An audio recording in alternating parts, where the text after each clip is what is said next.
PV Nation? I'm Dr. Jamar Boubé Proctor, and today we are at the Throne Barber Parlor and Speak Easy, where you can come and get groomed as a man. You can also have a drink. But today we are in the building talking Prairie View A&M University football because we are approaching the 40th annual Labor Day Classic. Today, and to my left, I have the head coach of Prairie View A&M University football, Coach Tremaine Jackson. Glad to be here. To his left, we have former Prairie View A&M University defensive back, Quincy Fuller. And to his left, we have former Prairie View A&M University tight end, Marcus Ballard. How y'all doing, gentlemen? Excellent. Excellent. Man, football season is almost here. I know y'all are excited. Yeah. I'm definitely excited. Yeah. Every year that grass get cut, man, it's go time, and right now we feeling it. Hey, you better feel it. I'm a native Houstonian, right? Grew up in Houston. My grandmother used to get dressed to the nines when I was a little bitty boy and go to the Labor Day Classic with Cousin Foots, right? Then I got on the yard and would go to the Labor Day Classic as a Prairie View A&M University student, and as well as the after party. And now as an alum, I'm supporting the Labor Day Classic, cheering for the Panthers, and helping raise money for Prairie View A&M University students. Coach, please tell us, as a native Houstonian, what was it like for you growing up in Houston, knowing about the Labor Day Classic, and also what is it like for you and your mindset today going into this game as the head coach of the Prairie View A&M University Panthers? Yeah, so it's a couple of fold for me. I being from Houston, I attended the game as a kid with church events and things of that nature. We've always been a part of football my whole life. So if there was a football game somewhere, we were going to watch it. Yes, sir. Especially a Prairie View A&M and Texas Southern game that was just easy for us to get to when it used to be at the Astrodome, and then it started moving, right? So we've always known about it. I got an opportunity. I transferred from Louisiana Monroe to Texas Southern and played in the game when it was still at the Astrodome as it was moving to Reliant. And then I worked at TSU and I coached in the game. And so I've seen it from so many different levels. And from where it was to where it is. Now they're back on campuses playing. And then sitting in this chair on the other side, wearing purple and gold, which we're absolutely fired up about. It's just an amazing opportunity. We're so grateful as a Houstonian, as a kid from Acres Homes, to be able to be a participant in the game. Man, I was at your press conference. I heard the old school Panther backers. They were on your back, on your neck, on your shoulder, saying you need to beat TSU. When you heard that at your very first press conference, what went through your mind? We came to beat everybody. And so we just start off with TSU. You know, it's our mission and our goal to never lose that game. Because that's the first game. And how you play in the first game is a representation of what you did in fall camp. And we strive to always be one of the top teams in the country in fall camp and getting our guys prepared for a long season. And so we strive to win that game, but we also strive to win all of them. I also said at that same press conference, I didn't come here to be the best WAC school. We came here to be one of the very best in the nation throughout the FCS, and we certainly plan to do that. And so it was they tried it, as they say. They tried it, but we're certainly, we came for the pressure, but we came to apply the pressure, so we were ready for it. I love that they also said, you know, we're going to beat TSU. We want you to beat TSU, and we're also going to put our money where our mouths are, and we're going to back you and help you do that. That's it. Marcus, we all know you're from Miami, Florida, right? So you may not even heard about the Labor Day Classic before coming to Prairie View, or maybe you have. Share with us your first Labor Day Classic experience as a Prairie View Panther. So coming from Miami, you're right, I absolutely didn't know anything about it, right? So everybody's talking about it, and leading up to the game, you have these pep rallies on campus or whatever, in the stadium. But man, when I got there, they always said Texas football was big. Everybody knows in Florida, you know, football is big. I was like, yeah. Texas football was really good. I think it was like, what, 50, 60,000 people there or whatever. National Dome, that was something I'd never seen before or whatever. So it was good, to see the camaraderie and, how big the game was and where it was going for as a community and things like that. So it was definitely an experience that I hadn't experienced coming from Miami or whatever. But after that, it got me kind of comfortable, with everything that was actually going moving forward with the campus. Cool. Quincy, tell us about your first experience at the Labor Day Classic. I had always heard about the Labor Day Classic. Never attended, lived in Houston, never attended the game, but actually experienced it walking out of the tunnel. That's one of the best feelings ever. The dome, right? Looking up at those lights at the top of that building. At the top of the building. White-eyed kid, didn't know any better. Just out there playing hard and what somebody said. But once I got that first experience under the belt, it was over with. It's a great experience.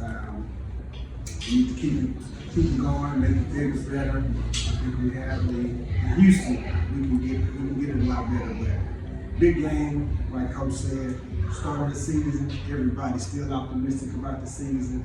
So we go out and see what we have in store for the upcoming season. Yeah, I think the Labor Day Classic is a very unique situation because it's one of the few college events, again, not black college, but in all of college sports, where you play your arch rival to start the season, especially football. Nobody else does that. Yeah. So you mentioned something, Quincy. We have to make the Labor Day Classic bigger and better every year, right? This being the 40th anniversary of the Labor Day Classic, both universities have come together to make sure we're pooling our resources together to raise money for both programs, right? Both athletic programs and the students. Our PV Alumni Association, the TSU Alumni Association, the athletic departments, the Prairie View Football Alumni Association is involved. Coach, how does it feel from your perspective to hear all of these entities are coming together to raise the game and make it better? Yeah, it feels like a classic. Yeah. It feels like what it's supposed to feel like when people come together from both sides, like you said, to make it a great game, but also make it profitable in a market in a time where we need revenue and income in athletic departments. And so, we want people to have a good time. We want people to see a great product. And I think it's just awesome that both schools decided to work together. Great. I totally agree. Just to give some background in case you guys are not aware or informed, there's a golf tournament, right? There's a sneaker ball, and obviously we have the football game. And so we have the PV Football Alumni Association. They've been working behind the scenes to help raise money. So, Marcus, share with us, man, how does it feel to have the former players involved and engaged, just from an former athlete position? So it's always good to get involved in things that you care about, right? And when you're put in the time and you've seen things go from good to great, it's like it's something that you cannot be a part. You got to be a part of it, right? So when we're there, we care, and when we see things that needs to be done, we get involved, and we do what we need to do to push it forward. So everything that the athletic department is doing to push the program forward, man, it's great. Like, we didn't have a ball when I was there, but it's good to see that we're doing something new and progressive with a program pushing it forward. Yeah. Speaking about pushing it forward, Coach, we now have 15 to 20 staff at PV, right? That's something we've never had. Right? We've never had that many staff members supporting our football team. You have coaches, you have analysts, you have other football support staff. Tell us, how important is it to have those staff people in place and to have us finally looking like a legitimate FCS program? Yeah. 23 staff people. 23 Give is a round of applause for 23 staff people. I know when Coach Fraser coached, he probably had 5 staff people. Yeah, somewhere around there. Coach did it with a lot less than we have. Yes. We wanted to be normal when we got here. Right. football has changed so much. College athletics has changed so much from prior to COVID to now. We're post-COVID, but college football has changed from last summer to this summer in a major way. Yeah. When you're on the quest to be successful and win championships, you got to at least have the required equipment. Yes. And so the required equipment for staffing is to have a general manager. Yeah. It's to have a football operations, a chief of staff. Yeah. It's to have position coaches so you can create relationships with these young people. But most of all, so you can get a lot of work done. Yeah. We got 23 people, and then with myself is 24. We got a lot of reach across the country. Yeah. That's a lot of. We know right now when we put something on social media, I know we got 23 likes. I know. I know right now. I know already. We started and share. So we plus 23 on that. Yeah. But that makes us normal. Right. And so we're able to reach a lot more. We're able to talk to a lot more people. We're able to cover a lot more ground. And then we're able to build closer, more intimate relationships with our players that we have on our roster and just kind of find out what's going on, to deal with the different personalities. And I'll give you this example. Just because you're a defensive lineman, you might connect better with the tight end coach. Yeah. And so we split our guys up into different families and try to match different things up, sparing no expense on the real relationship and just trying to get to the most intimate level with our guys. And burnout. You don't burn your coaches out. That's it. Right? That's it. It's enough support staff to go around and handle. Yep. We now have how many players on the roster? 105. Right. So I don't think we've ever had 105 players on the roster. Yeah. We normally looking at past 95 to 100 is really where we were at. But this is again first year this rule, 105 roster cap. So we're about 4-to-1 players and coaches at this. A little 5-to-1 maybe. Let me get a little personal, Coach. Yep. A lot of your coaches have been with you through multiple stops. Yep. Right? How does it feel to be in a position now where your dedicated coaches are now living a better lifestyle than they lived, let's say 2 or 3 or 4 years ago when y'all first come together? What does it feel like to really help them increase their lifestyle for their families? Yeah, I was just grateful that they wanted to come. I guess we were doing something right where they wanted to stick with us. But man, when I told each one of those guys that had been with me for the last 6 years from Colorado Mesa to here that we were coming here, and some of them had tears in their eyes. Some of them started off as $500 a month guys, and really just chasing a dream. And now to be a salary guy, man, that made the world a difference. And so they was tearing up, I'm tearing up. We all just sit in the garage tearing up because we realized where we started. And so people talk about coaches and me giving them opportunities. Man, them dudes took a chance on me. Right. I was a young, unproven head coach, had to coach the game. Nothing's guaranteed. We went into COVID together. We thought we were going to have this grand season in 2020. Man, we went into COVID. And those guys and their families stuck with us. And so I'm forever indebted to those guys. And I feel like we got a responsibility to make sure whatever they want to achieve after they help Prairie A&M, that we help them do that. Oh, that's phenomenal. You've had a great deal of success, Coach. You are the reigning D2 National Coach of the Year, right? And so you've hung your hat on your 212 defense.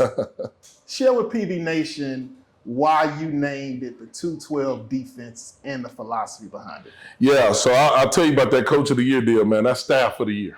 Okay. And we really... Let's give it up for the staff. We have a national winning staff at Prairie. That's staff of the year, man. I had to go say the speech, but those guys got us to that point. And the players from that team that really got us to that point. Yeah. The 212 defense started, if you get an extra degree, water's hot at 211, it boils at 212. The extra degree is what makes it go.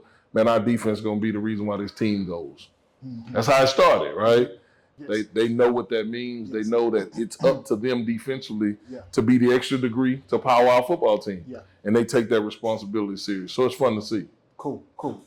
Quincy, of course it's great to see the stadium. It's great for, like Coach Jack said, he can look out on the field from his office.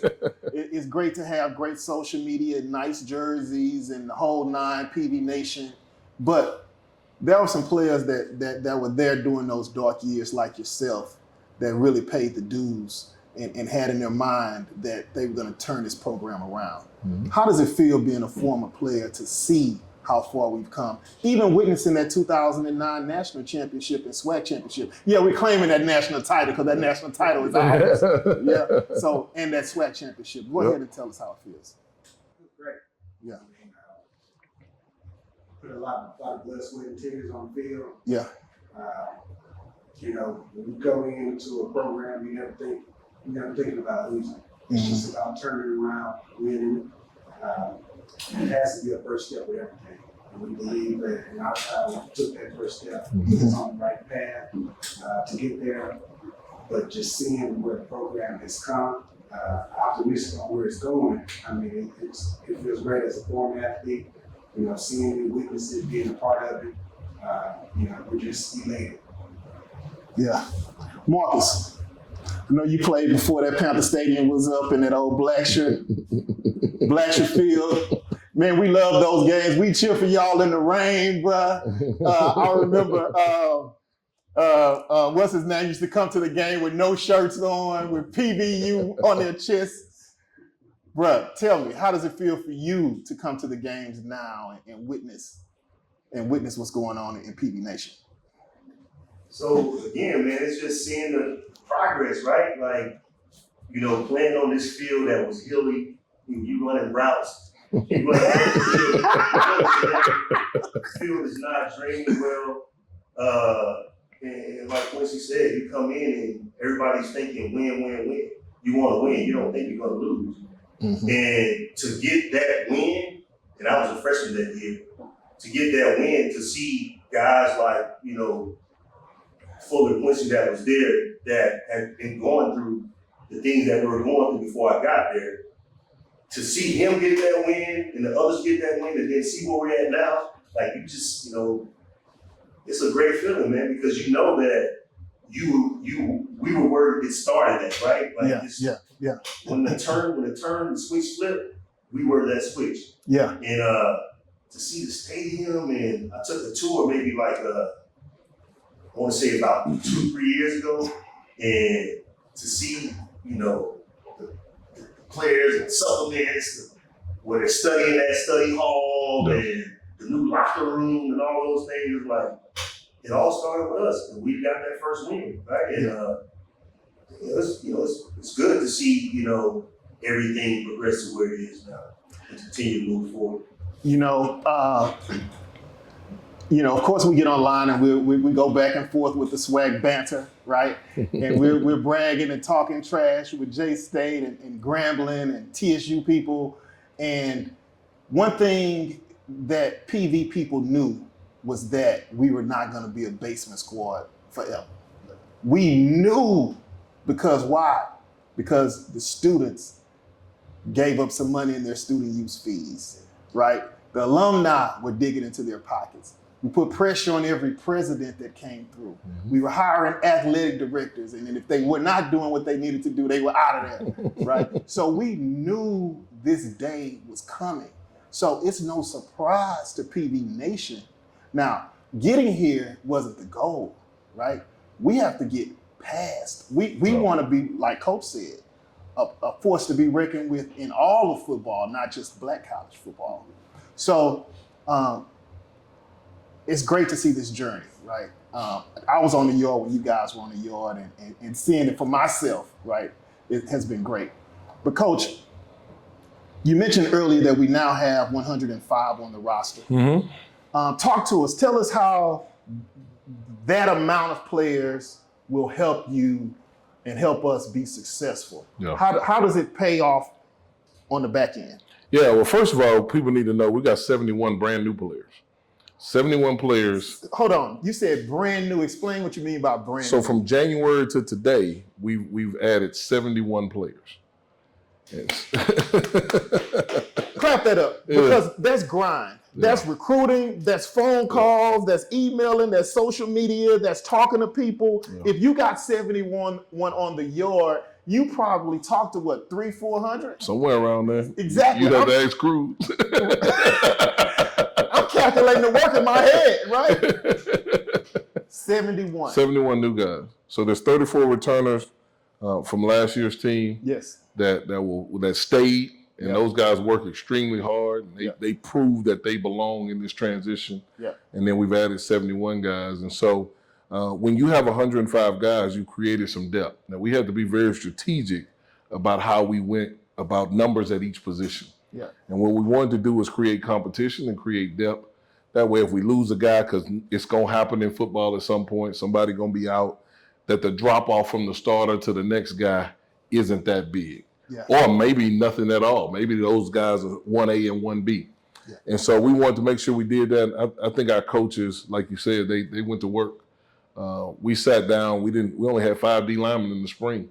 We didn't know if we were going to be able to get through spring ball with the amount of D linemen that we had. And so those kids gutted it out. Those coaches found creative ways for us to still be able to practice. And for now, for us to be sitting here 3-4 deep on each side of the ball, it just shows that hard work pays off. And being picky and selective. Yeah. Because you don't get the #1 recruiting ranking by 24/7 Sports by choosing anybody, right? They've gone through, they've done the calculations, they've weighted the experience of each player that you've recruited and showed their ability to come in and be an impact player immediately, and the volume of players that you've recruited, and that's how we got the #1 ranking. It wasn't because they love purple and gold, right? Y'all earned it, right? Yeah. So speak to the fact that you not only had to fill that roster, but fill it with quality players. Yeah,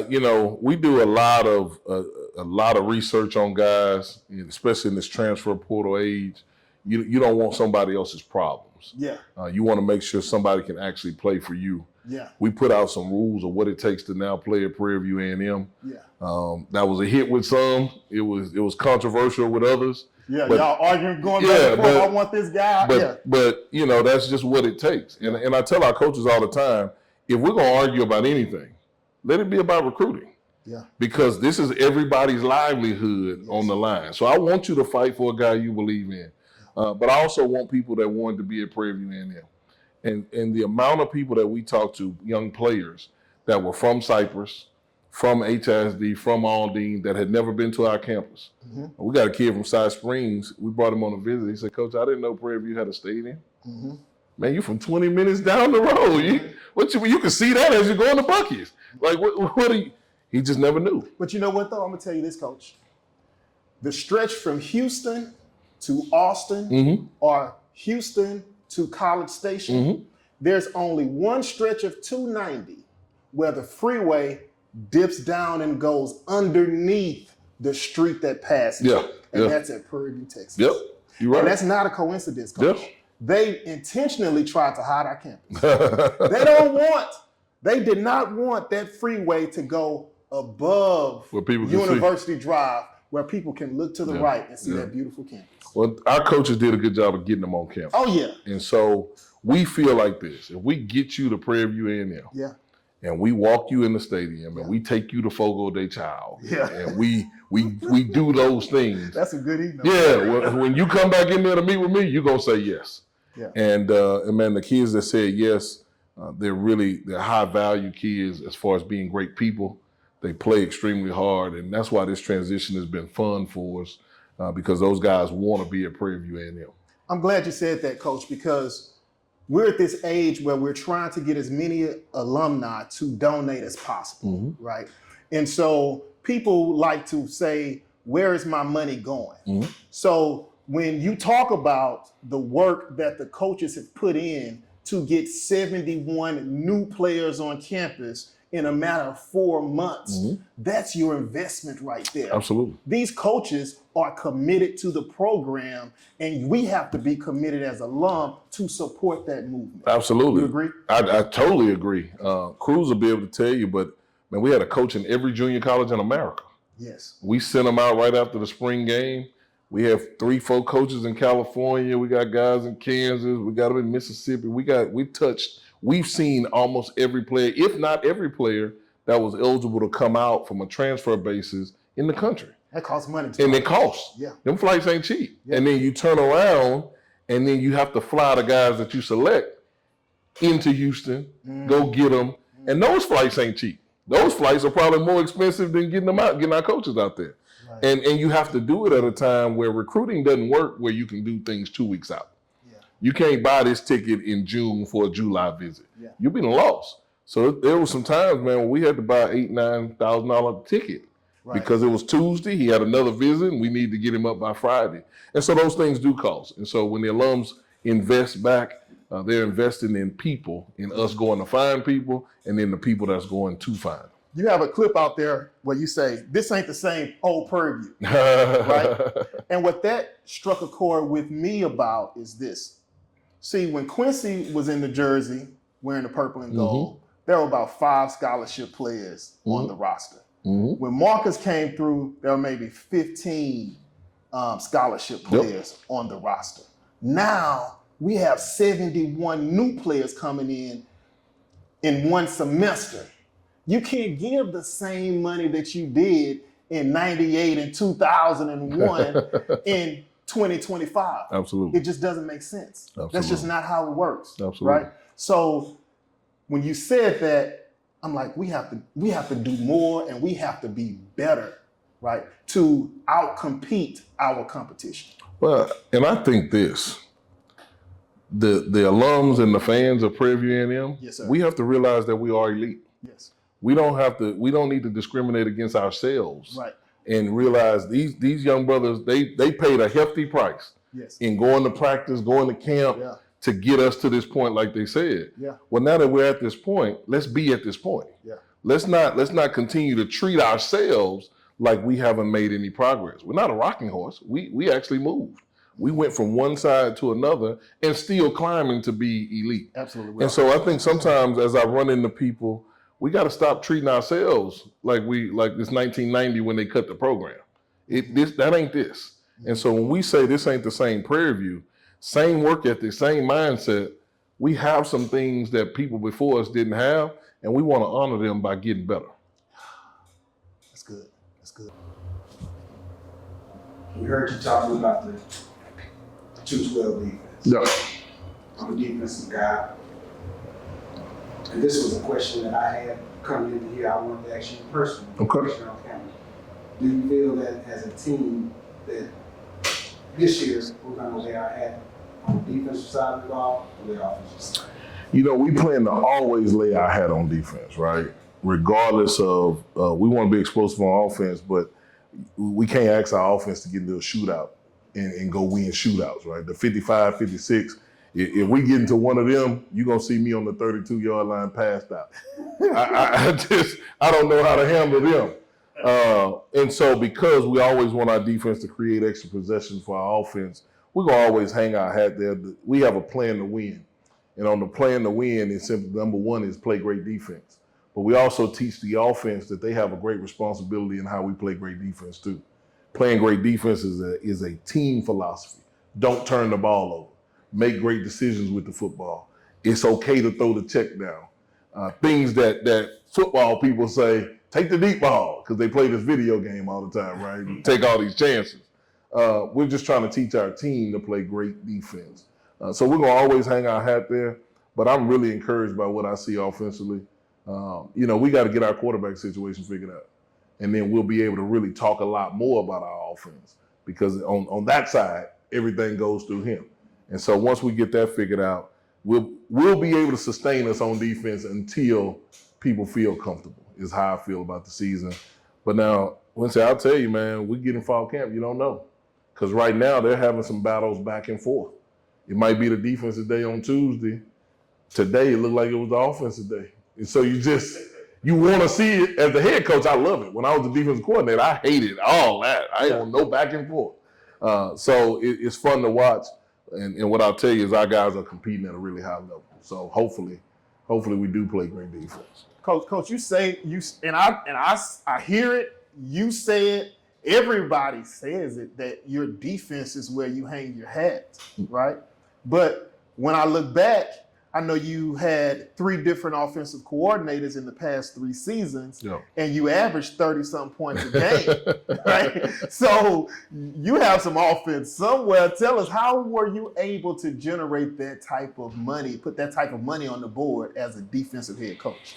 Yeah, I think, it has nothing to do with me being on the defensive side of the ball. I think the way we go about training the quarterback and the way that we go about getting a football team prepared to play holistically in all 3 phases, I think it pays off for everybody.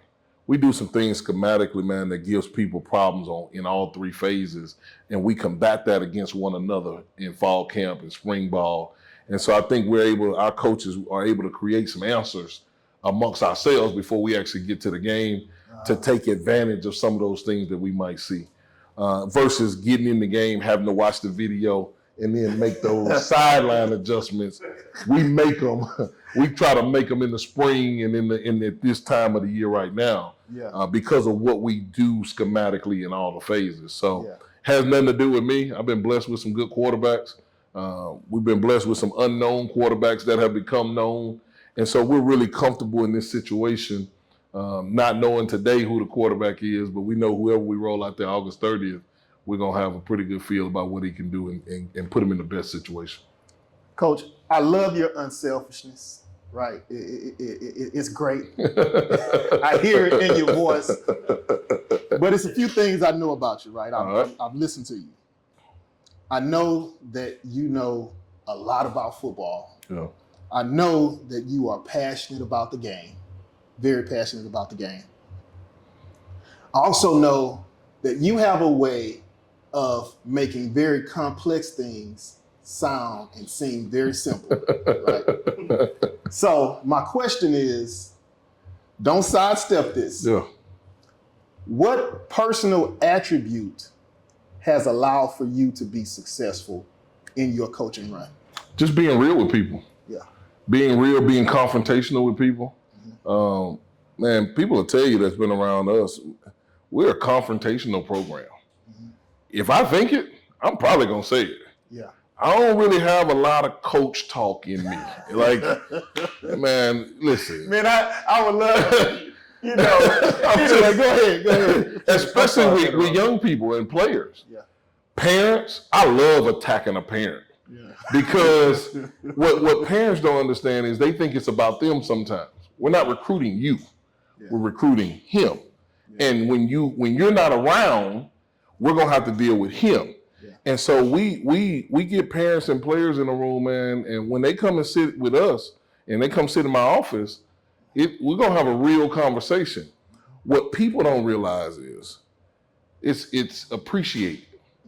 And when a parent drops his kid off or her kid off with us, he gonna leave. He gonna come back a man for real, not just something that you're supposed to say as a coach. Right. He gonna really come back a man, because we're gonna put him through it. Yeah. We like to say we're gonna take you down through there. We're gonna find out if this is what you really want to do. Yeah. And in this Title IX, what you can say, can't say phase, in this political correct phase of where people are, man, it's uncommon. But we just attack. And so I've always been that guy, man. We were talking earlier today, man, I'm confrontational. Yeah. I love that. Yeah. Let's just get in the room and get at it, because you'll find that we're probably closer on whatever we were disagreeing or talking about anyway than what you think. But when you tiptoe around, I think man, it's blue outside. Yeah. Now tell me what you think. They got a sign on Twitter that goes, it's blue outside. Now convince me otherwise. Convince me. That's us. Yeah. That's us. And I think the ability to be real with young people when everybody's lying to them. Recruiting is one big lie. Yeah. Everybody for 48 hours show you exactly what they got and what they can do, and they make it all pretty, and they turn their hat backwards, they dancing with you, they doing all this on a recruiting visit, and when you get back to them, they not that guy. Yeah. You catch them acting nutcase. So what you find is kids transfer. Yeah. And what we say as a society is, they just jumping around till they find out. Well, the coach can lie too. Yeah. The coach has lied. The coach has promised the kid money The coaches do that stuff too to get the kid initially, and then when that kid get there, it ain't what he thought. Yeah. And so what we try to do is fizzle that out early on. I ain't got no money to get you. Here's where you gonna eat at. Right. We take kids to the MSC too. We go to Fogo if the MSC closed. Yeah. You know what I mean? So it's kind of one of those deals. Like we take kids over to the MSC too and give them a realistic experience. And I think that's been appreciated. And I know for a fact, whether it's been a position coach, a coordinator, and now in the head coaching role, it's helped me personally just deal with the climate. Yeah. You know, I'm glad you mentioned the campus. Let's love on Prairie View for a minute. We have arguably the most beautiful campus in all of the SWAC and the MEAC for that matter. The trees are tall, right? We have townhomes on campus. We have a beautiful stadium on campus. Dorm life is beautiful. What are some of the compliments you've gotten from players and parents that have come to the campus and experienced that hug that the PV Hill gives you when you walk through and people are speaking to you and all of that? Yeah, but the biggest thing is they didn't know. Yeah. That's the biggest comment that we get a lot. Man, I didn't know. Yeah. Man, I didn't know. And it ain't just the stadium. Yeah. It's the campus in general, man. It's like let's go back to the juvenile justice building. Man. All glass. You know what I mean? Like the business building. Yeah, the business building. Right. And even me, I didn't know. Yeah. Because when I used to just come to PV to come, I was going where I was going. Yeah, you didn't dip all up. Wasn't no need. And so, man, we go to lunch every day and we take a cart. Yeah. So we'll ride through the campus, man, and just kind of really look at it. But when people come, they go, man, Coach, I didn't know. And I would tell you this, our campus is not just the most beautiful campus in the SWAC. Mm-hmm. It's the most beautiful campus in the system of Texas A&M. Yeah, definitely. And then nobody wants us to really say that. No. Because how dare we think we more beautiful than Texas A&M, right? But I'm just telling you, man, we got the most, and the last chancellor said that. Yes. The last chancellor said it's the most beautiful campus in the system. And guess what? It's been like that for a long time. Yep. I talked to a cheerleader that cheered for Prairie View in the 50s. And I asked her, did you enjoy, what were the road trips like, right? When you had to travel in away games. She said, I hated going to away games because the other campuses were so raggedy. Yeah. She said, I wanted to just stay at Prairie View when we'd go to all these other campuses because the dorms and everything was just so run down and we had nice facilities on campus. Yeah. And even in the 90s, when we were living in Holly Hall and later the phases came through, those were better dorms than anybody had. And today we're still blowing those campuses away. Yeah. No, Let's talk about some of your coaches because we haven't talked about them. Yeah. All right. So we know Coach Buckner. Yeah. And your defensive coaches and your assistant head coach. Mm-hmm. Go through some of those guys, some of those personalities. Tell us about Coach Buckner's personality, right? Yeah. How does he fit in your coaching carousel? What does he bring as a person, his personality, and things like that? Yeah, first of all, Chris Buckner, man, is a family man. Got a son. Yeah. Really kind of brings that element. Coaches that way, coaches the players like their sons. Mm-hmm. Kind of laid back. Mm-hmm. You know, you go from Trent Early, who was the assistant head coach, who was always aggressive, always going. Yeah, I heard he's the bulldog. Yeah, just always. He picked fights with me. But then you go to the other side where Coach Buckner, man, he listens, he thinks about things before he says it, analytical. Yeah. Coach Anderson, our defensive coordinator, same way. Mm-hmm. Those two guys are basically mirrored. Coach Anderson is from South Dakota. Yeah. He's from Sioux Falls, South Dakota. Man, Coach Anderson never thought he'd end up at a HBCU. Yeah. Coach Anderson ain't seen this many black folks in his life. To be quite honest. This is all new. Yeah, it's all new. But man, this dude is, we call him the mad scientist, man. This dude, I met him in 2013. He was our defensive GA at Sioux Falls. Yeah. Man, this dude used to just sit in the film room. We had to encourage him to go get married, have a family. Mm-hmm. His dad baptized my daughter. Mm-hmm. And so we've got a really close connection. To see his growth from then to now is amazing. But what he does with our defenses that he's had, because he's been the only defense coordinator I've had, man, he's really made a lot of hay. Again, I coached Trent Early at Texas Southern. And so had him as a player in 2009, played for us, and then he got into coaching, and he went the long road. Coached at Texas, coached at North Texas, coached at places that didn't pay him to coach but gave him an opportunity to coach.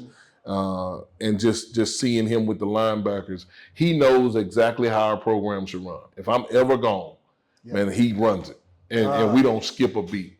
And so that title of being assistant head coach is warranted for him because he's held down our program in my absence so many times. And then you get to the offensive line coach, Bryce Carlson. And man, this dude, I was able to hire him at the last place after coaching against him for 2 years. I got tired of having to deal with him. So we had the opportunity to hire him. Bring him on. And man, I think our fans and just if you know football and you really watch O-line play, I think you're going to be really excited about what he brings to the offensive line. He gonna recruit them. He gonna coach them. He gonna feed them. He gonna love them. I saw him in the camp video. He was going off. Man. He put a kid out of camp. I saw that. Put a kid out of camp because he was like, man, we do it one way. But just as hard as he coaches, he loves on them the same way. Our D-line coach, Ross Swagger, had the opportunity to coach against him. He was at New Mexico Highlands. Just had a lot of appreciation for the way he handled his young people and the way he coached them and talked to them. I thought we needed a lot of that. We needed to be able to be a little more technical on the D-line. He provided that. Darren Garrigan, our DB coach, he don't like to be called Darren. He like to be called DG. Man. And so, man, just been knowing him a long time from the profession. Coached against him several times. But you're talking about a dude that's had more interceptions as a DB coach than what a lot of people know. Coach, I saw his list of all conference players and NFL players that he's produced. Phenomenal. It's amazing how much all on the small college level. Absolutely. And so, man, I was very fortunate. He didn't want to come with me at the last place. He didn't want to leave Houston. I got you. I said, man, just give me 12 months. And before, when I told him I was taking this job, man, he said, I'm in the car. I'm already there. And so just really blessed to have him, man, because our DBs, everywhere where he's been, they've always been really good. Our receiver coach is Jacoby Walker. Jacoby played at Westfield High School. I recruited Jacoby when he was in high school. He told me no twice. He went to Arkansas on me one time, and then Central Arkansas the next time.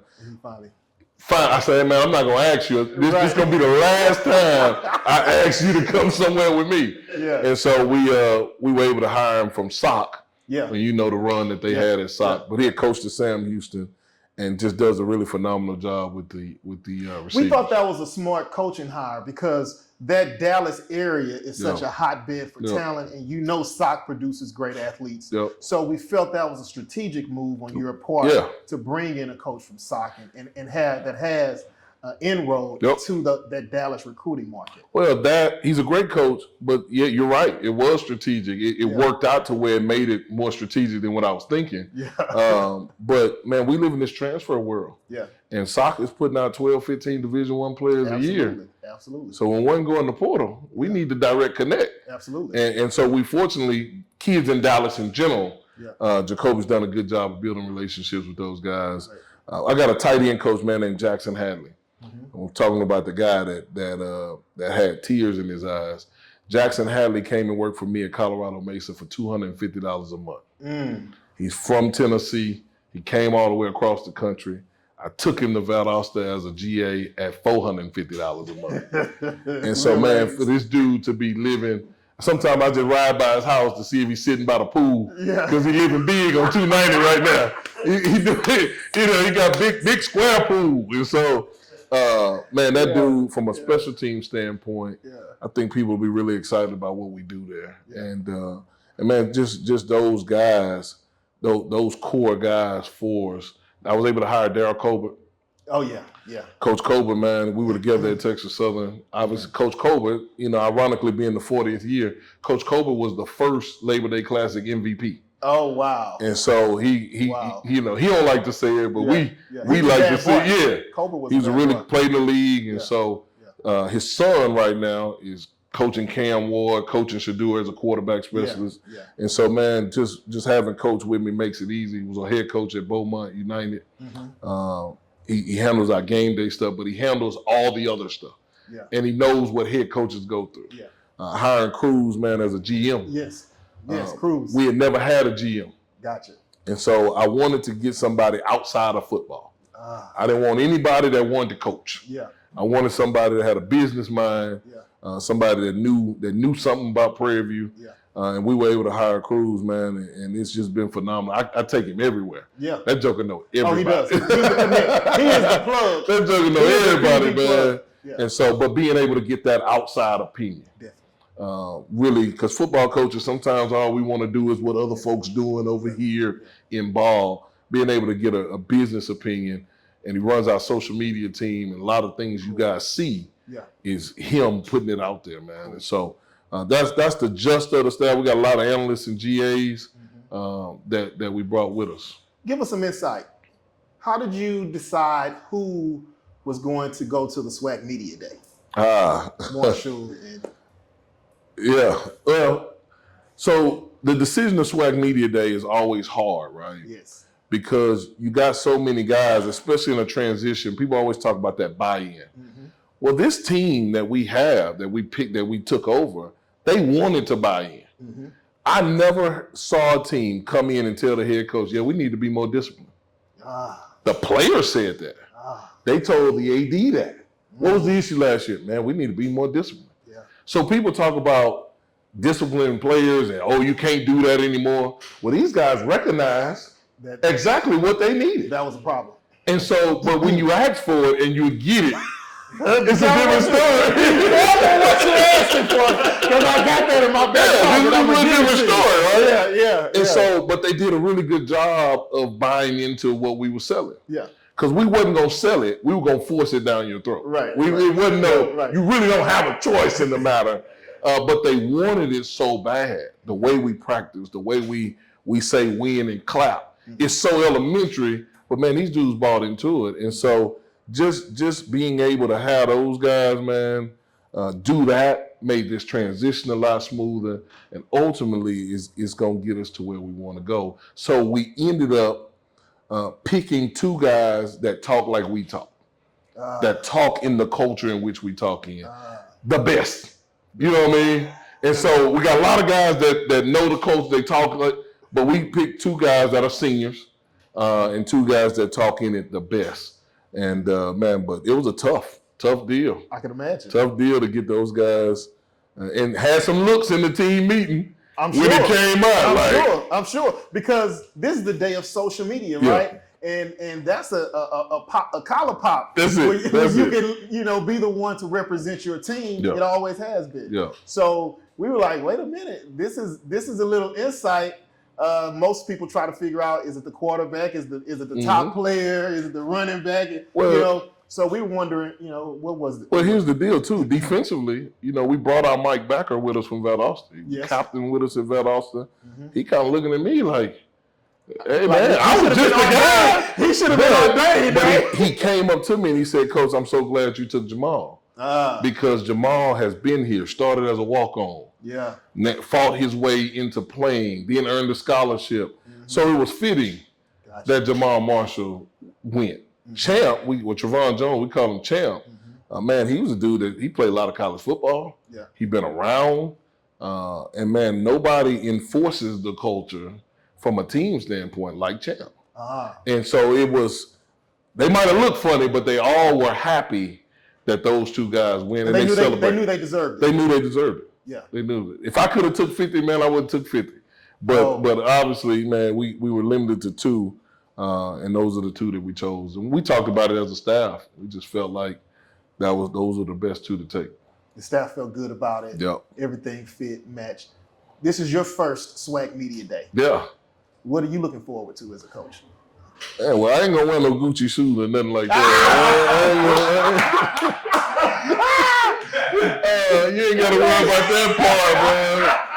I'm gonna represent us in the right manner, man. And I thought about getting that purple Gucci, man. Fly to Italy and see what I can come up with. So we ain't gonna do that, but man, I'm excited because I started off in the back of the room. Yeah. I used to drive Coach Cole to SWAC Media Day when we went to Texas Southern. Yeah. And so I went from being the Frank Lucas, man, the driver. I was driving bumper. Yeah. And now it's our opportunity to get up front just looking to, man, really represent our program in the right manner. I'd be lying to you if I told you as a coach I'm not curious to see what other folks got. Yeah, definitely. And hear from other people. Most definitely. I think at media day, especially in our league, people will tell you who they are. Yeah. And if you're listening in the right manner, you might hear something that might help you later on. And so I'm eager to get there. But basically, man, eager to just get when we come back, it's on and popping. Yeah. So we ready to get there and come back. You're saying that you can't wait to hear everyone else, but the mics are gonna be in your face, Coach. You are the talk of the conference. You do know that, right? I didn't know that. Oh, bro, come on now. We certainly don't try to do that. Look, I'm sure your press conference will be longer than anyone else's at the SWAC Media Day. But that's because Coach Prime ain't in the league no more. It's good to have that excitement around our program. Yeah. It's good to have people tuning in to see what Prairie View has to say, to see what Prairie View is going to do. It feels good because we've had a lot of coaches that played the back of the room, right? And for Prairie View, when we talk about academics, we play in the front of the room. We talk about our campus. Yep. We talk about how handsome our men are and how beautiful our women are. We in the conversation. Yep. But we've never been able to do it from our football perspective. No. Like that, right? We're going to rattle some cake. And so we're glad to have somebody walk in the room and stand tall and say, we're here and this is what we're coming with. Well, I think about these guys, man, that helped flip the program like we talked about earlier. Yeah. I think about the Coach Frazier's and what he went through to get to a SWAC championship, and it's been the last SWAC championship we won. Yeah. I think about since 1965, we've only had 3 9-win seasons. Man, how can we start putting ourselves into speaking things into existence? Man, I'm not no minister, but I do believe. Oh yeah. And I believe that you are what you say you are. And so when I tell people we're an elite FCS program, and especially the best in the state of Texas, I believe that. Yes. But as we sat here and talked about our staff, the guys that are bought in, why wouldn't I come to work every day and believe that? And so we've just gotten it down to a point to where if you got a problem with us saying how great we are, then that's a you problem. Yeah. But we expect to fully live up to those expectations because that's what we say. And it's not like they haven't heard Prairie View people talk about how great our homecomings are. Absolutely. Right? And how great our nursing and engineering programs are. Right? It's more like, damn, don't tell me they're going to be good in football too. Yes, we are telling you. We've talked about the stand for years. We're covering all bases. Yeah. Understand covering all this. bases. That's right. Get it together. That's right. Yeah, so, do it. Do it. Show up. The players are going to look nice. We saw that Suit Mart have outfitted the players in suits. Yeah. They got fitted. I heard you talk about some of them got fitted for the first time. Yep. Talk about that. That's great. Yeah, man. It started like I told you with Dr. Lawrence Allen, man, getting your chapter. Yes, sir. Taking care of the guys for Media Day. Yes, sir. And man, we really in March they did that. And so we came up with the idea of, well, man, our whole team needs some suits. Gotcha. Our whole team needs to know what their neck size is. They need to know how to wear a suit. And you got guys put on suits like it's a cape. You know what I mean? Don't know how to drop one arm down and pull it up and just hadn't had that experience. And so we like to call ourselves a real life program. Yes. But we got to give them real life tools. Yes, sir. And so we called Suit Mart, and they had done a deal with the other school's basketball team. We said we wanted to do it with football. Yes, sir. And they came over and they treated our players right. And so when we show up, when we walk off this here August 30th, we're gonna be suited and booted. Yes. We're gonna look the part. But most of all, when the season is done, the senior class, which is 41 seniors on this roster, they're gonna all have a suit to go interview in. Yes, sir. And yes, it won't have a PV patch on it. We want to make it neutral. But those guys will walk out of our program with the right equipment. Yes, sir. And that was more what it was about. We love the flash of the game and looking good. But man, when them 41 dudes got to go get jobs, they at least going to have one suit. Some of them got more. but we know we sent them out of our program with the right equipment so that they can go get jobs and be great alums. Yes. Yeah. Coach, we're going to get ready to wrap this up, but I do want to ask you this one. Your boys have on their suits, right? This is the 40th Labor Day Classic. Yeah. The Jackson family is in the stands at the game. To see your boy do his thing. You're sitting on the bus. What's going through your mind? When we come off this hill, it's going to be trouble. Yeah. Man, we said that. We meant that.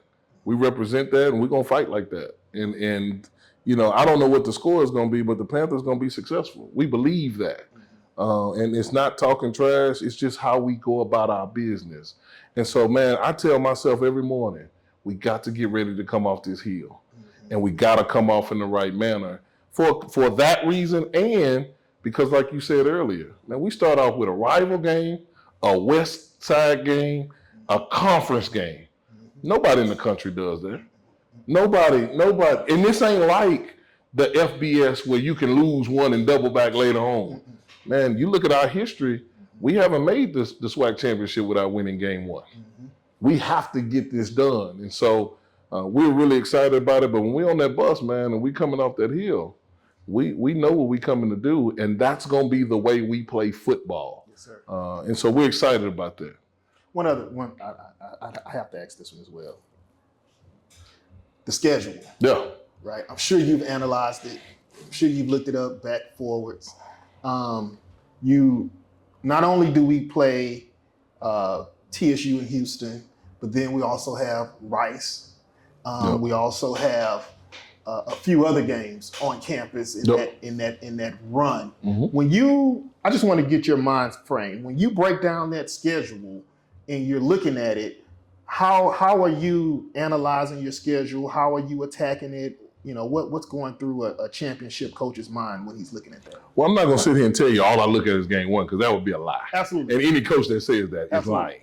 No. But, man, once you get past game one and you start looking down, the first thing that jumped off was we don't leave the state of Texas until October, which is not normal in a lot of people's schedule. Man, we got 5 games or 6 games before we leave the state of Texas, which is huge. Yeah. And then you look at where our West games are.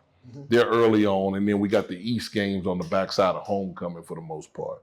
And so you just try to strategically, in your mind, establish how to attack it. It's always game by game, but you also got to have some in-mind thought, right? And so just trying to put it all together as we go into our scouting phase right now in the summer that we're in with the schedule. It was done for me when I got here. But not leaving the state until October was a big deal. Don't have many home games in October, just have one. I thought our bye week is at the right time, which we're on the front 6, bye week, back 6. And so you always want that in the middle of the season. You can kind of assess where you are, let somebody else fight it out for a week. So I'm pleased with it. But to be quite honest, man, I'll be pleased with whatever schedule they put out there. Yeah, we don't really care who we play. Yeah. You know, as Panthers, man, of course, we love that TSU win. We love that Grambling win. Yep. Got to go kick Southern's ass at their homecoming, right? It's their homecoming. Yep. We've dusted them on their homecoming plenty of times before. We have a few road situations to handle with Alcorn and Alabama A&M. Yep. And so it's going to be an exciting season. Should be. We're looking forward to our fans showing up in a major way. We have to show up. Yep. We have to show up. The fans have to be there. PD Nation, on behalf of the Throne, on behalf of Prairie View A&M University's athletic department, Texas Southern's athletic department, and the 40th anniversary of the Labor Day Classic, a special thank you goes to Coach Tremaine Jackson, Quincy Fuller, Marcus Ballard. I'm Dr. Jamar Boubet Proctor. We would like to say thank you for tuning in and good night.